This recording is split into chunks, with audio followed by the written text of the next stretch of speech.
নমস্কার, আমি Das physiotherapy clinic থেকে বলছি। আমি শুভঙ্কর দাস, ফিজিওথেরাপিস্ট।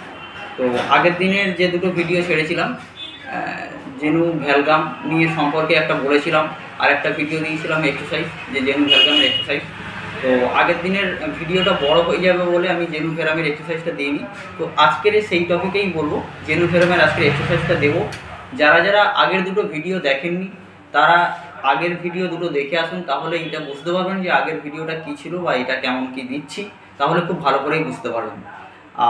জেনু ভ্যালগামটা যেটা ছিল হচ্ছে, যেটা বাইরের দিকে পাটা বেঁকে যায়, অর্থাৎ ঠিক কোমর থেকে এরকমভাবে হাঁটুটা বাইরের দিকে যে বেরিয়ে যায়, সেটা হচ্ছে জেনু ভ্যালগাম।